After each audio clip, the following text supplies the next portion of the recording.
Now, in Washington, the Trump administration's takeover of the Metropolitan Police Department is already showing mixed results. In the first week after President Donald Trump signed an executive order placing DC's police force under White House control, overall crime has dropped, but not across the board. New data from the Metropolitan Police Department shows property crimes fell by about 19%, while violent crime dipped 17% compared to the week before. Now, robberies and car break-ins recorded the sharpest declines, each down more than 40%. However, not all numbers went in the same direction. Burglary cases rose 6% and assaults with a dangerous weapon jumped by 14%. Police also recorded 2 homicides during the week. To discuss some of our top stories, particularly the mixed reports that I just read to you in Washington, D.C., Arise analyst Doug Brooks joins us on Arise America via Zoom. Hello, Doug. It's a pleasure to have you on the show as usual. Thanks for joining us. Good evening. Now, does this early dip in overall crime suggest that the Trump administration's takeover is working, or is it too soon to tell? It's an interesting experiment to just drop all these, National Guard and additional police in the city. It doesn't really look like it's made much difference. It's a mixed report, but the changes are very minor. The crime in the city was not particularly bad before, and it doesn't really seem to have changed much since the arrival of all the federal police. Well, Doug, the statistics beg to differ. There is some change, there is some dip, according to the stories that we've read, and some even as high as 40%. Are we being too harsh in our judgment here of President Donald Trump's effectiveness in this new, shall I say, police takeover? Uh, it's too early to tell, and really the numbers, burglaries are up, and I forget what else was up. Assaults were up. Um, when you're in the city, apparently it's the National Guard that they've sent are basically in the tourist areas, which have historically zero crime already. And then the federal police that have gone in have really been focusing on immigration issues. So they've been going after immigrants. They've been going at, which is Washington, D.C. is a city of immigrants. I mean, our taxi drivers, our food delivery guys are all from other countries. A lot of them are asylum seekers and whatever. And so they're the ones that have been essentially targeted by the U.S. Marshals, the Park Police, and the other federal police that have come to the city. So the only other thing that is impact of all this, I mean, all these federal police are not popular in the city at all, is that a lot of people are not going out in the evening. So essentially the commerce has dropped as people are staying at home, and we have just a lot of police wandering around that are not real popular, and it's surprising because I think in the past, like after January 6th, when Trump his followers attacked the Capitol and then the National Guard showed up, they were welcomed by the city. But this time it's completely different. All these extra police and the National Guard are not being welcomed. It's been a fairly hostile reaction to this move. Not though. Why do you think people are opposed to extra security? I mean, in a country like America where gun violence is rife, you would think that this would be a welcome development. Well, the crime in Washington, D.C. has never or hasn't been bad in the past few years, and in fact, it's been dropping from all the statistics. I lived there for off and on for over 30 years without any problems. It's a pretty safe city by U.S. standards. I mean, you always have gun issues in every country in America, every city in America, every state. DC is far from the worst. And it's actually a relatively safe thing. And simply, pouring lots of troops and police into a city temporarily is not fixing the gun issue or fixing the other long-term crime issues. This may be a temporary bubble of security, but how long will it last once they leave? Now, Doug, you mentioned that most of the people who are being targeted are migrants who are seeking asylum. Would you agree with people who say that this sort of stereotype is unjust? It's a that's a obviously a larger issue. The United States is always has a history of welcoming asylum seekers and immigrants. Obviously, we're a nation of immigrants. However, there's also always been a sort of nationalistic or a an element within the United States that believes that immigrants are taking jobs or immigrants are costing the society. In fact, they contribute to the society enormously, and I think that's sort of being discovered that by forcing so many of them to leave, we're seeing that, for example, our farmers are having problems harvesting their crops. In Washington, D.C., of course, the food delivery guys, the taxi drivers, are Uber drivers. They're all immigrants, and many of them are either getting deported or are not going to work because of the risk. So I think there's a big divide in the United States over this issue, but most of the United States actually supports immigration, and I think Trump is finding that out. Well, we've seen a drop in robberies and car break-ins, yet increases in burglaries and assaults with dangerous weapons. What does this uneven pattern tell us about the effectiveness of the administration's strategy and the kind of crimes it's actually deterring? That's a good question. I think it's too early to tell. The results are mixed, as you said. We're seeing some crimes go up, some crimes go down, and this is despite hundreds of extra police on the streets and several hundred National Guard troops. It doesn't seem to be a very cost-effective operation. I mean, National Guard to put it in context, the National Guard are people who have regular jobs and they work part-time or they serve in the military part-time.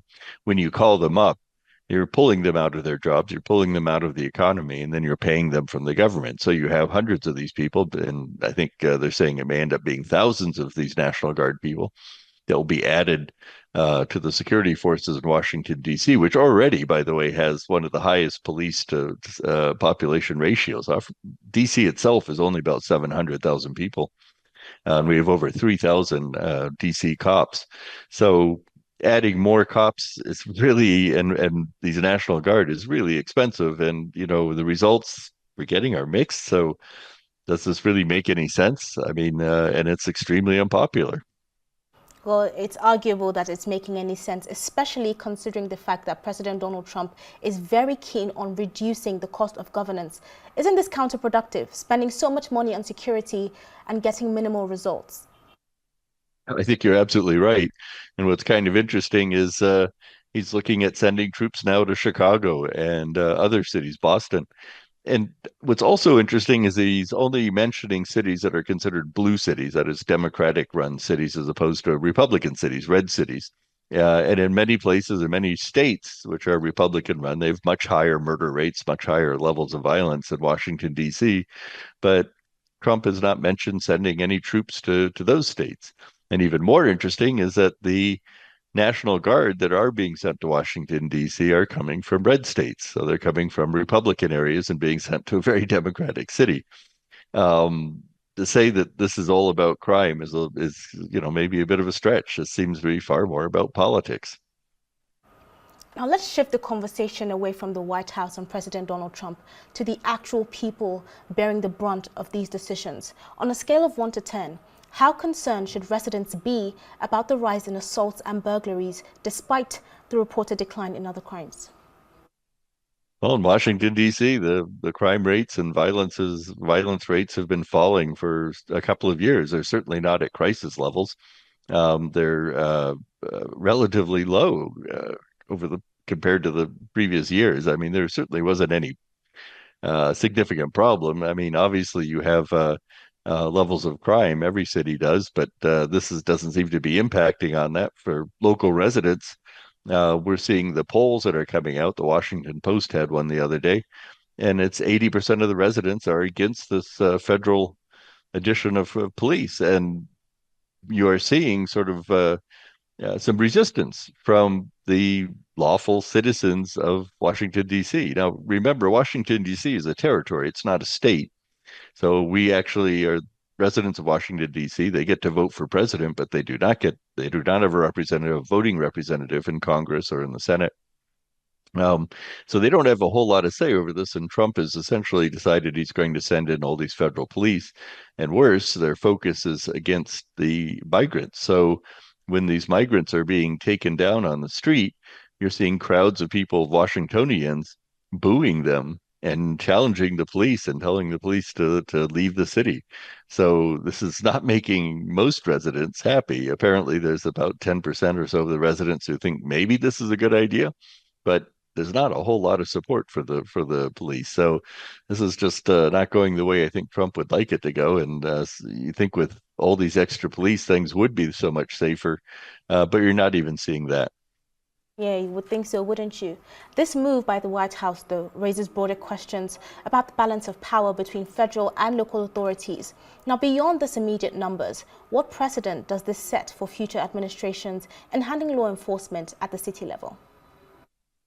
Now, that's just a great question. Is Are future presidents going to take this precedent to be able to deploy federal troops into cities? The United States has always had, it's in the Constitution essentially, that states are relatively sovereign in terms of their police forces and their own security, and it's very, very rare that the federal government has to step in to put troops on the ground. Obviously, Washington D.C. is a federal city, so maybe it's a little bit of an exception.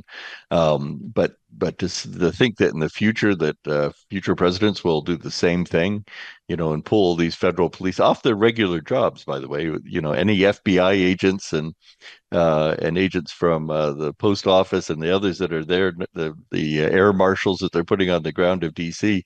They're walking the beat and doing, looking for crime that doesn't really exist. And their regular jobs of hunting down the really bad criminals are being left vacant at the moment. So I can't see that future presidents are really going to want to follow this precedent. Trump is a very unique individual, a very unique president, but I don't think this is the sort of thing that future presidents will want to mimic. No doubt about Trump being a very unique precedent. Now, some would argue that this isn't just about crime control, but instead it's about political control. Do you think that this takeover is more about public safety or about sending a political message in an election season? Yeah, I mean, it's obviously more political than anything, and keep in mind, Washington, D.C. is one of the most bluest, one of the most democratic cities in America, with I think only about 4 or 5% of Washingtonians actually voted for Donald Trump. So for Trump to put these police and these troops on the ground is a bit authoritarian, and it certainly sends a message.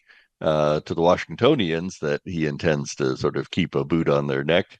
But it also sends a message to the MAGAs, as we call them, the hardcore supporters for Donald Trump, who like to see Donald Trump essentially exercise this sort of heavy-handed authority on American citizens that they don't like.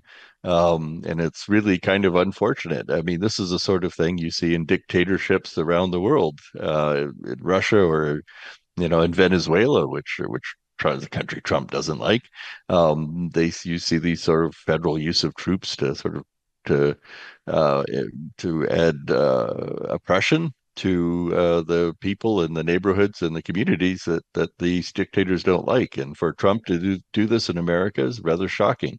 I think a lot of people are concerned about this, and concerned about Trump's other actions that seem to indicate he's going towards a very authoritarian direction. There's even been claims that this use of troops on the ground during elections is being done to intimidate voters, and one would hope that's not true, but it is certainly being discussed.